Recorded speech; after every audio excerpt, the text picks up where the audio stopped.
Le thème de ma recherche, c'est de comprendre comment la rétine communique avec le reste du cerveau. La rétine reçoit la lumière et le transforme en signaux électriques et on peut penser à cette transformation comme une sorte de traduction d'un langage à un autre. Et dans ma recherche, j'utilise les simulations sur des ordinateurs pour essayer de comprendre cette traduction.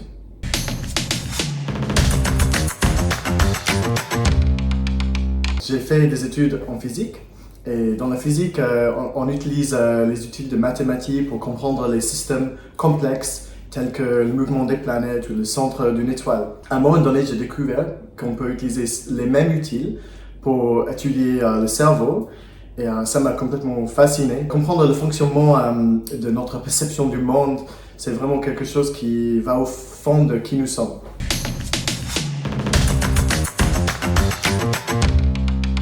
Tous les secondes, on est confronté avec beaucoup d'informations sensorielles et on doit faire un tri. Donc quand je conduis, je ne peux pas tout regarder.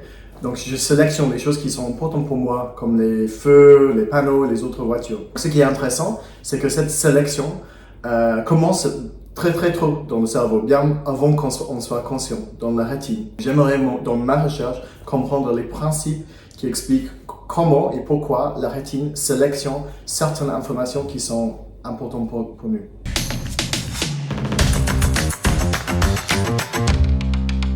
Actuellement, je travaille sur des implants rétiniens qui sont mis dans les rétines des patients malvoyants et ils sont connectés à une caméra qui enregistre une image et le transforme en signaux électriques qui est envoyé au cerveau, ainsi remplaçant la rétine endommagée. Dans ma recherche, j'essaie de comprendre comment transformer l'image enregistrée par la caméra pour le rendre le plus proche possible aux signaux dans les rétines saines. Donc, ainsi, on peut améliorer la vision de ces patients.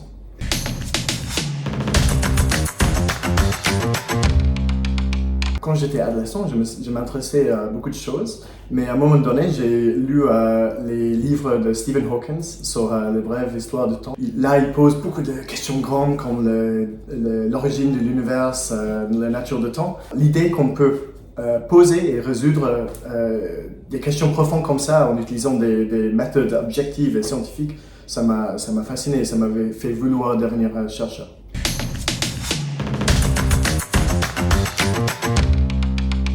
Dans ma recherche, j'utilise beaucoup le mot « information ». Et ce qui est intéressant, c'est que dans la vie courante, on utilise beaucoup ce mot pour expliquer, par exemple, pour parler de la télévision ou quand je parle avec vous, je vous donne de l'information. Dans mon domaine, on utilise de façon très particulière et spécifique.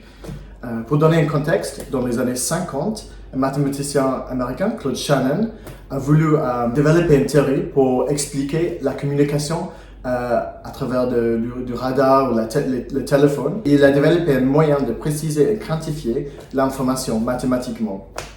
Et ça a été fondamental dans le développement du téléphone, par exemple. Dans ma domaine, j'essaie d'utiliser cette théorie pour comprendre la communication entre les différentes parties du cerveau, telles que la rétine et le reste du cerveau.